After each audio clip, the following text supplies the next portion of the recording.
Hi, welcome to the end of the book. This is the last chapter, chapter 6 of Tumhe Kavita Thi narration. The book ends, but the story will be continued. You'll know what I'm saying in some time.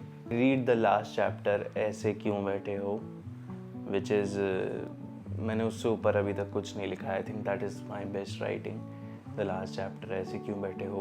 और पर वो मैंने पूरा नहीं पढ़ा है. Of course the people who are buying the book they should get something extra, so I would suggest buy the book. I don't have anything much to say. I just would like to thank you for accepting me as a writer and making me believe that I have stories worth sharing. And इस moment में मुझे बस एक quote याद आ रहा है by the legend Milkha Singh. मिटा दे अपनी हस्ती को अगर कोई मर्तबा चाहे, कि दाना खाक में मिलकर ही गुले गुलजार होता है. Okay, until next time, Ehsan Wazir signing out. Bye. तुम्हें कविता थी एंड बाय.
कल हमने डिस्कस किया था मेंट टू बी था ना last. Second last meant to be. Today is the last day of this thing and we are on a beach. Perfect way to end it. Sunset हो रहा था पर अभी बादल आ गया. अड़ जाएगा पर ये. हाँ जी, तो ये चैप्टर हम पूरा नहीं पढ़ेंगे. नहीं, तू बोल रहा था कि मतलब एक पॉइंट पर हाँ, जहाँ मुझे लगेगा कि हाँ अभी छोड़ देना चाहिए. अब अंत के बहुत करीब है. हाँ, तो कुछ काम किया, कुछ इश्क किया और अंत में तंग आकर दोनों अधूरे छोड़ दिए, वैसा वाला. तो ऐसे क्यों बैठे हो. अफ्रीका की एक कहावत है कि जब भी मौत आपको पाए तो जिंदा पाए. हाँ. When death finds you, may it find you alive. Exactly ये है. और लिखा है कि जब भी मैं अपने ब्लड्स रिपोर्ट कराने जाता था, सिरिंज लगाने से पहले हमेशा असिस्टेंट बोलता था कि दर्द हो तो बताना. जब भी मैं साइकिल चलाते हुए गिरता था तो भैया पूछते थे लगी क्या. जब भी मेरी आँख हल्की सी नम होती तो बहनें पूछती थी क्या हुआ. हाँ. जब भी मैं थोड़ा ज़्यादा चुप हो जाता तो दोस्त परेशान हो जाते और तरह तरह के सवाल पूछने लगते. खैर, ये सब तो अपने थे, पर एक दिन मैं अपने दोनों हाथों में अपने मुंह को रखकर हाँ. छिप गया था. जैसे बचपन में लुक्का छिपी के वक्त करते हैं, ठीक वैसे ही, कि जैसे ही हाथ हटाऊंगा सब गायब हो जाएगा. Look so beautiful. मैं कहा बादल हट जाए तो और अच्छा हो जाएगा. ये हो जाएगा, वो हो जाएगा में नहीं जीते मेरी जान. जो है सो है. अभी बादल हट जाएगा, यहाँ पाम ट्रीज आ जाएं, यहाँ एक रोल्स रॉयस, ये तो चलता ही रहता है, ये ख़त्म थोड़ी होता है. मुझे तो अच्छा लग रहा है ऐसे. कूल है. हाँ, तो मैं वैसे छिप गया जैसे लुक्का छुपी के वक्त छिप जाते हैं, ठीक वैसे ही कि जैसे ही हाथ हटाऊंगा सब गायब हो जाएगा। और मेरे हाथ हटाने से पहले ही एक अनजान शख्स की आवाज़ आई, एक मोटी भारी सी खरोंच वाली आवाज़ बोली मुझसे, ऐसे क्यों बैठे हो? एक डॉक्टर के असिस्टेंट से भी गैर निकली तुम, दर्द देने से पहले इत्तला भी ना किया, बस यूं ही। मैंने कहा था कि उसकी हर बात यूं ही थी और ये भी यूं ही था, और वो बताती सिर्फ उतना है जितना उसे ज़रूरी लगता है मेरे लिए, लेकिन उसके हिसाब से। मेरे हिसाब से एक सुबह उसकी आंखों में आंसू, चेहरे पर शिकन, मन में काले बादल जो बरसने ही वाले थे, पर उसके हिसाब से कुछ नहीं। मेरे हिसाब से कुछ तो चल रहा था उसके चंचल मन में, और इसके हिसाब से कुछ नहीं। मेरे हिसाब से मैंने हर सवाल और हर तरीके आजमाए उसके मन की उलझन जानने के लिए, और उसके हिसाब से उसने वही किया, कुछ नहीं। जिससे वो सब बताती थी, सब सुनाती थी, सब पूछती थी, सारी वो बेहुदा बातें, सारे बेअदब फैसले, किस टीवी शो में कौन सा कैरेक्टर क्या करेगा, से उसकी मनपसंद कुर्ती का कलर, हाँ। उसके हाथ पे बचपन के चोट के निशान से मतलब से उसके होठों का वो तिल, और आज उसका ये दिल मुझसे जो सब कहता था आज कहता है कुछ नहीं। कुछ नहीं। दिल टूटने की आवाज़ ज़ोर से हुई थी जब पहली बार उसने अपने आशिक का नाम मेरे सामने ले लिया था, हाँ। और उससे कहीं ज़्यादा ज़ोर से चीख गया था मेरा दिल जब उसने बोला कुछ नहीं, कुछ भी तो नहीं हुआ एहसन। पहली बार तुमने कहकर दिल दुखाया था और आखिरी बार कुछ ना कहकर। एक रात पहले वो मुझसे बोलकर गई कि वो अपनी किसी दोस्त के पास जा रही है और कल लौटेगी। बोली मुझसे चली जाऊं? मैंने कहा हाँ, लौटोगी तो हो ही। जैसे और हमेशा फिर- लौटती हो। हाँ, और फिर वो चली गई।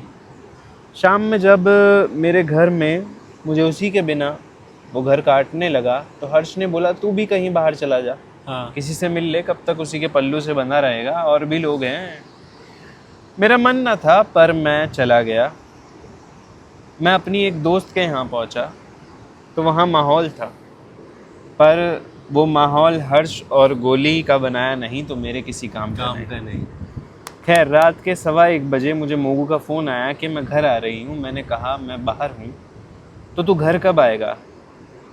जब मकान में घर लौट रहा हो तो घर वाले बाहर क्या करेंगे? तू कभी मुझसे नॉर्मल बात नहीं कर सकता है। वो घर मुझसे पहले पहुंची और हर्ष घर पर था। हर्ष के फ़ोन पर एक नोटिफिकेशन आया और उसके खुद से बात करने की आदत ने मेरी बात बिगाड़ दी। वो नोटिफिकेशन पढ़कर बोला चलो शुक्र है पहुंच गया। अब जब उसको बताना पड़ा क्या पहुंचा है, तो मोगू को लगने लगा कि वो गलत थी मेरे बारे में। उसको लगने लगा मैं सिर्फ उसके लिए वैसा नहीं था, मैं तो सबके साथ ही ऐसा हूँ। और अगर अब भी मुझे तुझे ये समझाने की ज़रूरत पड़े तो लानत है मेरी ज़ुबान पर और लानत है तेरे ख्याल पर।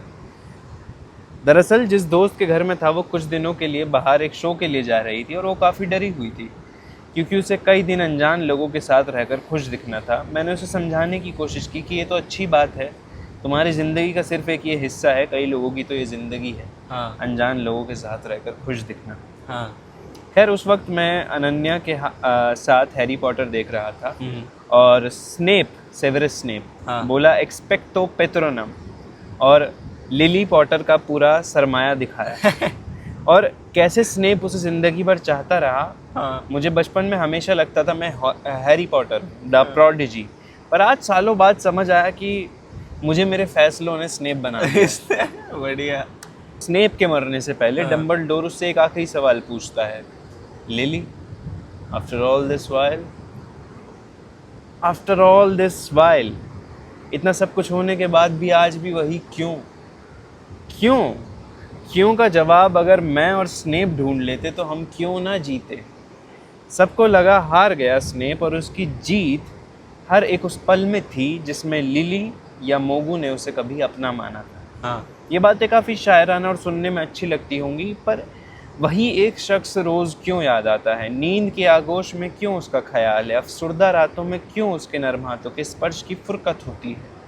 क्यों का कोई जवाब नहीं, खुदा की नेमत है, बदनसीबों को नवाजा है। ओफो, खुदा की नेमत है, बदनसीबों को नवाजा है। नवाजा है। माशाल्लाह। आज 7 महीने हो गए उसे ओह। जाए हुए, बहुत अरसा हो गया। और रोज़ सोचता हूँ कि स्नेप जैसा अंजाम मेरा नहीं। मैं तो एक मामूली सा इंसान हूँ, वो तो जादूगर था और कहानियों में था।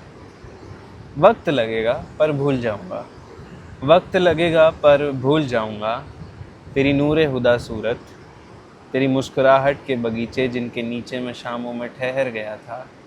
रिश्ता आहन से होती कुछ खुशनुमा बातें, पर तूने ज़रूरी ना समझा। कोई तो खास वजह रही होगी, यूं तो ना कहता मैं कि वक्त लगेगा पर भूल जाऊँ। मैं कर यार गजब। पर आज ये पोएम्स आनी शुरू हो गई। यस सर, ये पर आज अगर तुम पूछो आफ्टर ऑल दिस वाइल, तो मैं आज ऑलवेज ही कहूँगा। कल फिर पूछना तो शायद बदल दूँ जवाब। भूल तो मैं गया हूँ खुद को, मुझे याद ही नहीं ये शामें इतनी आसान कैसे थी। मुस्कुराया जा सकता था, ऐसी मुस्कान जिसमें किसी की याद ना हो। तो हुआ यूं है कि तुमने तो पूछा भी ना मेरा हाल अपने जाने के बाद। इस मलाल से मैंने खुद को रुखसत कर दिया। स्नेप मरा और मेरी दोस्त अनन्या रोने लगी कि शायद मुझे भी कोई ऐसे प्यार कर सकता स्नेप जैसा। हाँ। अनन्या को मैं बहुत पहले से जानता हूँ। हाँ। उसे स्नेप के मरने का गम नहीं था, उसे बस रोने का बहाना ढूंढना था। रोती हुई औरत और एक घुटलियों चलने वाले बच्चा बहुत हदों तक एक जैसे होते हैं। दोनों के सामने कोई नई चीज़ या खिलौना रख दो तो रोना भूलकर उसका मुआयना करने लगेंगे। मैंने अपने अंदर के मर्द के लॉजिकल एक्सप्लेनेशन को दबाकर उसे बोला कि मेरे पास कुछ है तेरे लिए, और हर्ष को बोला जो हमारी हैरी पॉटर वाली बॉक्स है वो मेरे पास भेज दे। एक छोटा सा उंगली के पोरवों के बराबर लकड़ी से बना हुआ, जैसे किसी बड़े डिब्बे को छोटा कर दिया हो। उस पर पीछे लिखा था ऑलवेज, इसीलिए वो मुझे बहुत पसंद था। और उसमें एक छोटा सा स्टील का हैंडल, जैसे साइकिल का पेडल होता है ठीक वैसा ही, और अगर उसको घुमाते हो तो हैरी पॉटर की म्यूज़िक थीम बजती है, टेने टेने, वो है ना कुछ। हर्ष ने ये बात मोगू को बताई और शायद मैं उसके लिए शायद बदल गया। सारी वजहें मेरे लिए शायद ही थी, क्योंकि ये मेरा नज़रिया है और मेरे नज़रिए के हिस्से में सिर्फ सवाल ही आए, जवाब कोई नहीं देकर गया। तो शायद मैं बदल गया उसके लिए। हर्ष और मोगू भाई बहन थे। अक्सर हर्ष हर उस लड़की को बहन बना लेता है जिससे भी मेरा कोई प्रेम का रिश्ता रहा हो। तो उसकी कई बहनें हैं और मैं उन बहनों के लिए उनके भाई का वो दोस्त जो कभी वो खुद से भी जानती थी। हाँ। मैं अनन्या के घर से निकला, मुझे पहुंचने में 20 मिनट थे। इन 20 मिनट में हर्ष और मोगू ने कुछ बातें की, जिन बातों के बाद मोगू ने फैसला किया मुझे परखने का। ये सब मालूम मुझे ना था। मोगू ने हर्ष से पूछा, मैं जानती हूँ वो दोस्त है तेरा, पर तेरी अपनी बहन का सच बता कि वो कैसा है सही में। हर्ष चुप रहा, उसका दिमाग दौड़ने लग गया, याद करने लग गया पिछला 1 महीना, और ठीक उसने कहा कि वो ठीक वैसा ही है जैसा तू चाहेगी। पर इसके बाहर भी तो कुछ होगा। वो हर्ष भी मेरी कुछ तारीफ न कर सका, बस इतना कह दिया कि देख, उसको जितना मैं जानता हूँ वो बुरा तो नहीं। हाँ। जैसा है वो सामने ही तो है। और अगर तुझे आज ये पूछने की ज़रूरत पड़ रही है, अरे मैं कंफ्यूज हूँ अभी भी, तू नहीं समझेगा। ऐसा है कि मुझे उसके साथ बहुत अच्छा लगता है और ये ठीक नहीं। ये क्या बात हुई? देख, ज़बरदस्ती सफ़र नहीं करते हैं खुद को, और उसको एक मौका तो दे। You also deserve it. मैं नहीं करती। मुझे अगर भाई बोल रही है तो झिझक मत। एक पल के लिए लगता है कि उसे गले लगा लूँ, फिर लगता है कि नहीं, रुक जाती हूँ। तो रुक जा, पर फिर वो मेरा भाई है, मैं जानता हूँ उसे समझ जाएगा, मैं कुछ पूछेगा ना नाराज़ होगा, मैं जानता हूँ उसे। हर्ष जानता था मुझे। जब मैं लौटा, हाँ। आपने इस बात में कितनी सच्चाई है जानने के लिए उस रात वो सवाल हरकत की चादर में ढेप कर पेश किए मेरे सामने, और जवाब मिलने पर वो हार गई। अजीब, बेअदब, बेहया सा चांद उस रात, उसके स्पर्श में ठंड थी उस रात। कुछ तो बहुत गलत था। उसकी आंखें आज मुझे नहीं देख रही थी, वो कहीं दूर कोई फ़ैसला करने में लगी थी, और वो फ़ैसला अगली सुबह ले लिया गया। ऑलराइट, सुबह हुई, लेकिन सुबह हुई भी तो रात जैसी। जिस कमरे में मोगू की रोशनी थी आज केवल उसका साया था, किसी उलझन में थी। लाख सवाल थे मेरे उससे और उसका एक ही जवाब था, कुछ नहीं। कुछ नहीं। वो रोज़ अपने काम से जाती थी, हर रोज़ बोलती थी कि सुबह जल्दी जाना है और दोपहर कर देती। रोज़ गर्म खाने को ठंडा करके तैयार होते हुए खाती। उसका सामान पूरे कमरे में एक तरफ, सूटकेस एक तरफ, निकले कपड़े बाहर, सूटकेस से कपड़े बाहर निकले हुए, चादर और उसका श्रृंगार। वो शीशे के सामने बैठी तैयार हो रही थी। आज उसे खाने की भी भूख नहीं हुई। मैंने जब आकर पूछा, शीशे ने ही जवाब दे दिया। उसने मुड़कर ना देखा। वो शीशे में अपनी आंखों में काजल लगा रही थी। मैं उसके घुटने के पास ज़मीन पर बैठ गया और अपना सर उसकी गोदी में रख दिया और माफ़ी मांगने लगा, ना जाने किस बात की। शीशे का काजल मेरी तरफ मुड़कर बहने लगा। तेरी बात नहीं है तो फिर क्या है, बता तो मैं ठीक कर दूंगा जो भी परेशानी है। तू नहीं कर सकता तो परेशान मत हो, मैं ठीक हो जाऊंगी, मैं ऐसी ही हूँ। अरे मुझे तो याद नहीं कि तुम ऐसी ही हो। ऐसी तो तुम ना थी, टूटी शाख सी, पतझड़ सी, रेगिस्तान की प्यास सी। मुझे याद नहीं तुम ऐसी हो। खैर जो भी है सब ठीक हो जाएगा, तू कुछ ना कुछ हल निकाल लेगी। मैं शाम को आती हूँ। शाम को क्या खाएगी? ये सवाल जब उसकी आंख के मोती जैसे आंसू को छेड़ने लगा, मैंने बोला चलो मैं देख लूँगा। वो जब गई, घर इस बार थोड़ा ज़्यादा खाली हो गया। उसका सामान यहीं था, पर आज वो मेरे हाथ को भाया नहीं समेटने के लिए। जब हाथ लगाया तो जाने ऐसा लगने लगा कि ये आखिरी दफ़ा तो नहीं, तो रहने दिया। मैं आज तक आदतन इश्क को आखिरी मुकाम तक नहीं लेकर गया, क्योंकि आखिरत के बाद किसको मालूम क्या होता है। सब खत्म है या न जाने क्या है। खैर जो भी है, मुझे जानने में हमेशा डर ही लगा। मैं आखिरी मुलाकात भी रहने देता हूँ ताकि एक बार और मिलने का तकाजा रहे, एक बार और उसका सामान समेट सकूँ, इसलिए आज नहीं समेटा।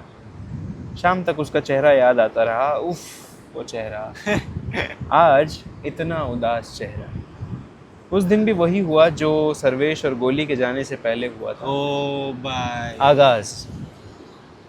मुझे जब कुछ समझ ना आया तो उसके लिए एक तोहफा ले आया कि शायद इससे वो मुस्कान दोबारा देखने को मिल जाए, बस एक बार और। बातों ही बातों में उसने कुछ बातें बोली थी। उन बातों से कुछ चीज़ निकाल कर वो तोहफा, उसको विनाइल प्लेयर और म्यूज़िक बहुत पसंद था, क्योंकि वो उसको उसके नाना की याद दिलाता था। तो कोलाबा में एक रॉयल म्यूज़िक कंपनी की छोटी सी सड़क पर दुकान है। उस पर हफीज़ भाई, जो कि 65 साल के पतले दुबले से खुश मिजाज आदमी बैठते हैं। मैं और हर्ष कई दफ़ा गए हैं उनके पास। अभी जो बात आगे होती है ना, it is one of my favourite, के बात भी होगी, लेकिन बात जो हो रही है ना वो सारे गानों के नाम के थ्रू हो रही है। अच्छा। जैसे कुछ गाने मेहंदी हसन के नाम के हैं, और मेहंदी हसन के हैं, और कुछ एल्विस प्रेस्ली के। तो देख, मैं और हर्ष कई दफ़ा उनके पास गए हैं। पहले दिल में एक लहर सी उठी है के सिलसिले में। तो आज जब तुम मुझे नज़र से गिराने लगे हो, मैंने उनको ये मैंने सुना ये वाला। तो मैं और हर्ष कई दफ़ा उनके पास गए हैं। पहले दिल में एक लहर सी उठी है के सिलसिले में, और आज जब तुम मुझे नज़र से गिराने लगे हो तो मैंने उनको फ़ोन लगाया और बोला मुझे एल्विस का can't help falling in love का विनाइल चाहिए। मिल जाएगा, लेकिन कल, आज ही चाहिए। आज क्या जल्दी है? पता नहीं आज जल्दी है, बस कोई तो जल्दी है। और उस पर एक नाम लिख देंगे 6 अक्षरों का, एल्विस के साथ। हाँ, एल्विस प्रेस्ली के साथ। वो रिकॉर्ड प्लेयर मुझ तक पहुंचा। मैं नीचे उसको लेने गया। हर्ष कंप्यूटर में कुछ काम कर रहा था। मुझे देखकर उसने अपने हेडफोन उतारे। आज तक हर्ष ने मुझे माँ, बहन, मरी हुई दादी सबकी गाली दी है, पर आज सबसे चुभने वाली बात बोली कि उसका फ़ोन आया था, बोल रही थी कि सामान लेने आ रही।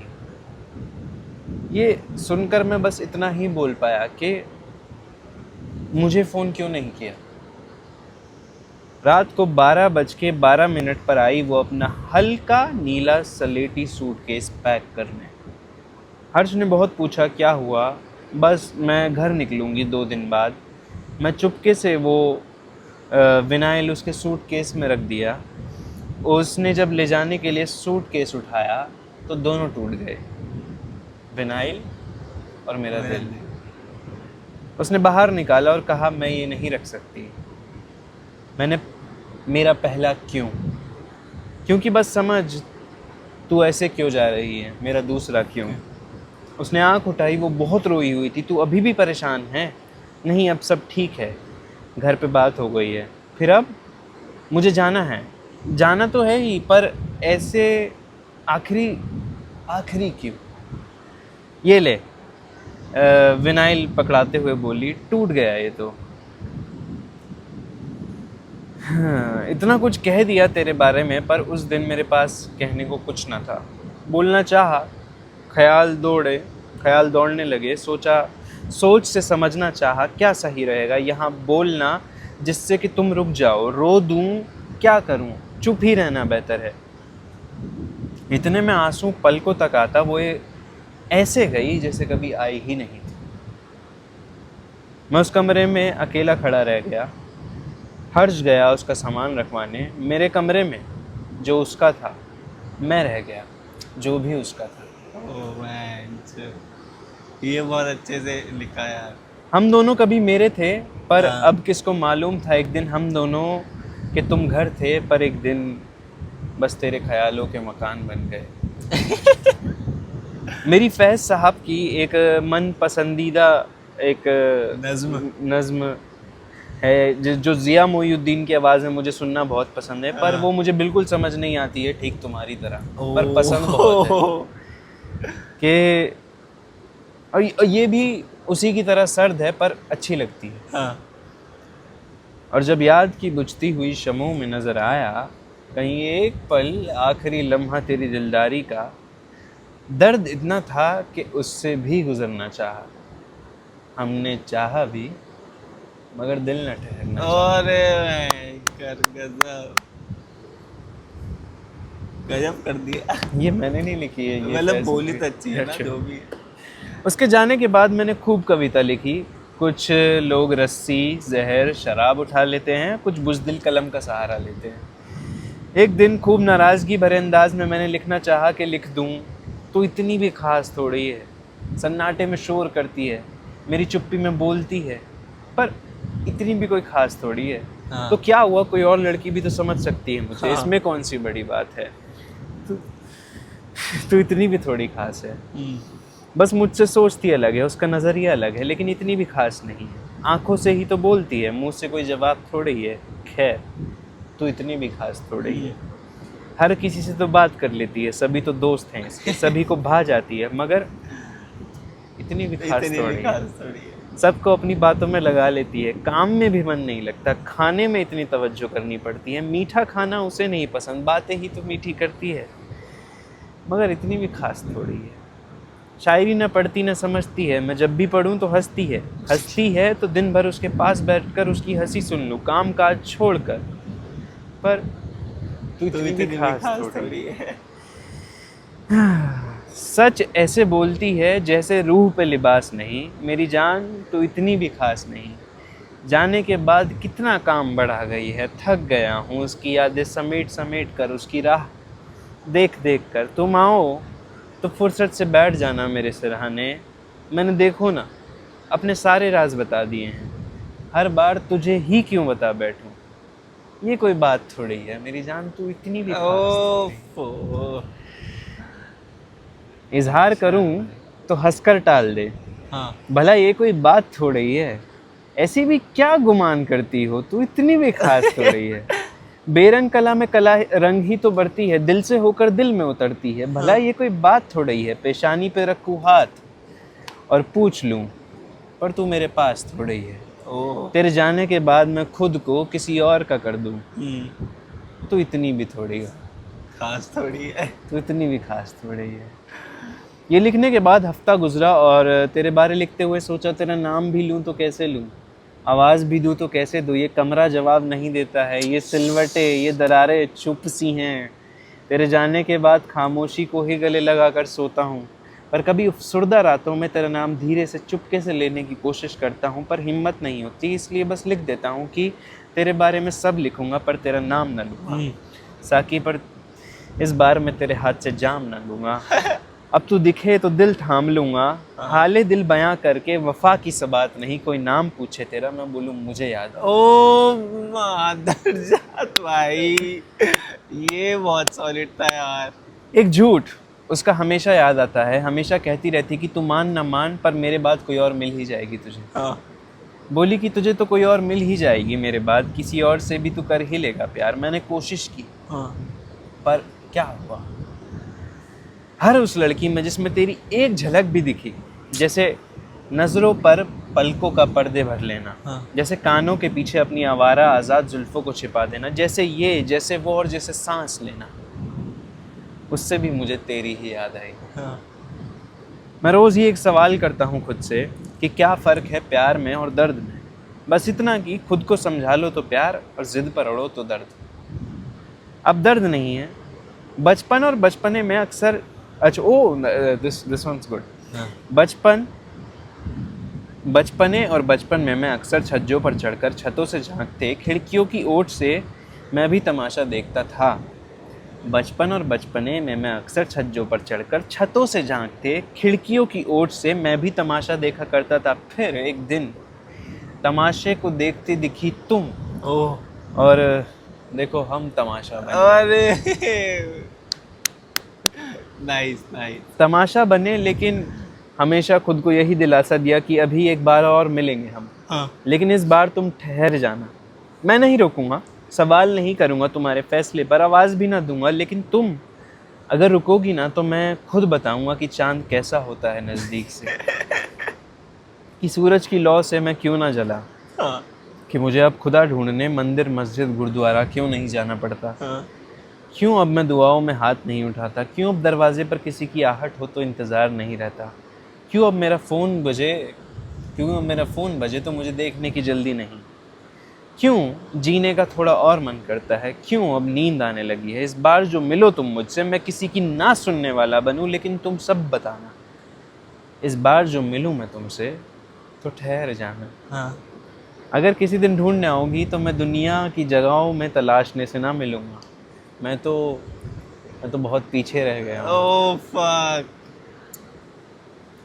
तो कभी इतना लिखकर चैन ना पड़ता तो तन्हा रातों में मरने के ख्याल से उमड़ते, बस ख्याल ही आए मौत ना आई। शायद आएगी किसी रात जब मैं ना चाहूँगा, तब अनजाने में आएगी, 12:12 पर आएगी शायद हल्के जब पहले आई थी। हाँ कि मौत आएगी तो किसी दिन आएगी शायद किसी रात में 12:12 पर, हाँ। हल्के नीले सलीटी सूटकेस के साथ, हाथ में मोगू लिए। एक आखिरी गुजारिश है उससे मरने के बाद कि तुम मेरा जनाजा देखने ना आना, ओह तुम मेरा जनाजा देखने ना आना, तुम्हारा गैर मर्दों से पर्दा ही ओ सही। भयंकर यार, नहीं यार कसम ताली बनती है भाई। अरे मैंने ही लिखा है ना, मैंने ही लिखा है। बहुत अल्टीमेट यार। तुम मेरे जनाजे पर ना आना, तुम्हारा गैर मर्दों से पर्दा ही सही। ये वो सीन होता है ना कि अभी हम मुशायरे में बैठे होते तो उठ के चला जाना चाहिए था बस मुझे। खत्म, डेड मुशायरा ही खत्म कर दिया। मौसम बदलने लगे हैं, चेहरे भूलने लगा हूँ अब, दर्द सिर्फ ध्यान देने पर ही आता है, महसूस होता है। एक वही नेमत है तुम्हारी, शायद एक वही दे गई थी तुम, इसलिए बार बार खरोच लेता हूँ। और इन शब्दों में उलझकर मैं रोज़ तेरे फैसले के बारे में सोचता हूँ, पर फैसला चले जाने का होता तो अच्छा रहता, पर फैसला बिना बताए, बिना कुछ वजह दिए, फैसला अगर खुशी खुशी लिया जाता तो अच्छा होता, पर मुझसे ज़्यादा परेशान तो तू खुद थी।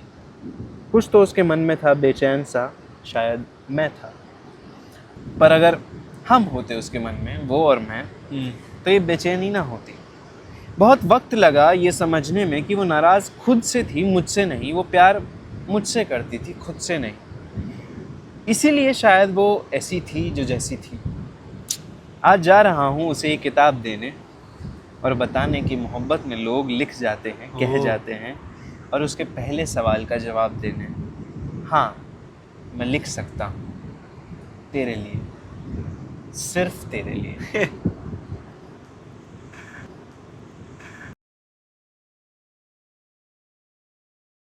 सबके अपनी अपनी इंटरप्रिटेशन है। तुम भी किताब पढ़ो, तुम्हारा भी इंटरप्रिटेशन होगा।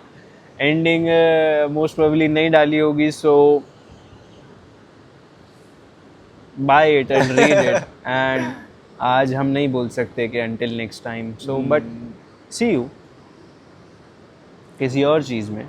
This will not be until next time. This will be, I don't know, sometime. sometime. All right.